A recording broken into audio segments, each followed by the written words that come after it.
उस समय fire brand Uma Bharti बहुत फायर ब्रांड नेता मानी जाती थी राम जन्मभूमि आंदोलन की। साध्वी रितंबरा बहुत फायर ब्रांड नेता मानी जाती थी। वो सब वहीं अयोध्या में ही डेरा डाली हुई थी।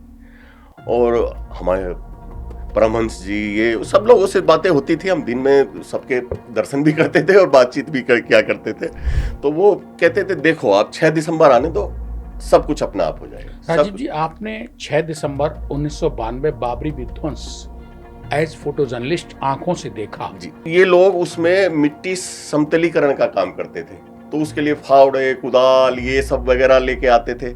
इसी को क्या कहा जा रहा था कि बाबरी को ढाने का 6 दिसंबर को बाबरी ढाई जानी थी, उसका रिहर्सल था। ये मीडिया में तो यही बात कही गई, रिहर्सल किया गया था, पर मुझे नहीं लगता कि वो रिहर्सल था। शायद आपने देखा होगा 6 दिसंबर को जब ये घटना घटी तो इतना बड़ा स्ट्रक्चर 6 घंटे में बिल्कुल साफ था। विनय कटियार जी बजरंग दल के उन दिनों बहुत फेमस थे और राम जन्मभूमि आंदोलन के बड़े नेता माने जाते थे। 6 तारीख को जब वहां पर भीड़ पूरी राम जन्मभूमि उसके आसपास वो जगह थी जहां से अडवाणी जी को, विजय राजे सिंधिया जी और बहुत बड़े जितने भी वीएचपी और बीजेपी के नेता थे, मुरली मनोहर जोशी, ये सब इनको वो करना था।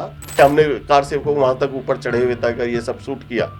पर उसके बाद की घटना तो बस यहाँ आंखों में याद है, लोगों के जज्बात आंखों में, दिल में याद है कि कैसे फूट फूट कर लोग रो रहे थे, ईंटें गिर रही थी और कैसे जय श्री राम का उद्घोष हो रहा था। से 33 साल पहले 6 दिसंबर 1992 को अपनी इन्हीं आंखों से देखा। जी, जो वो बता रहे हैं। वो इतना बड़ा सैलाब था कि पुलिस वाले 5-10 मिनट में ही घबरा गए। उनको लगा कि अगर अब हमने इनको रोकने की कोशिश की तो हम भी मारे जाएंगे। ऐतिहासिक बाबरी मस्जिद, जिसको देख के भी मतलब लगता था कि ताकतवर है, वो ढह गई तक। इसीलिए बड़ा आश्चर्यचकित हूं मैं, समझ ही नहीं पा रहा था कि हम ये सोचते थे इसको ढहने में ही कई दिन लग जाएंगे और तब तक तो पुलिस इनको कंट्रोल करके और ये भगा देगी। पर जो जोश हमने देखा, उस जोश के सामने वो बिल्डिंग, मतलब ऐसे लाइनें लग गई, तोड़ने वाले लोग अलग थे और पत्थर उठा के फेंकने वाले लोग अलग थे। वो एक तरफ से लोग लगे हुए थे, पीछे की तरफ अलग लगे हुए थे, गुम्मद पे ऊपर लोग अलग लगे हुए थे। तो वो चारों तरफ से,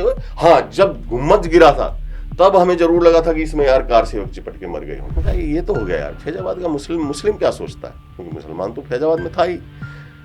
तो हम मुस्लिम बस्ती में गए रात, और बाबरी ढहने के बाद उसी दिन रात को, और हमने मुस्लिम घरों में चाय पी है। और वहां के मुसलमान ने बोला अरे ढह गई, हम कौन सा उसमें नमाज पढ़ने जाते थे। उसका रिएक्शन ये था, ढह गई।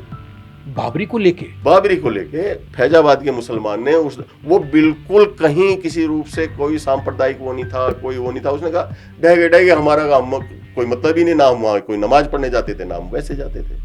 बहुत बड़ी बात कह रहे हैं राजीव। क्या ये बिल्कुल फैक्ट है सर। और हो सकता है आप उस दौरान का चौथा संसार वगैरह नहीं, तो मेरे साथी ने उनको कोट किया है।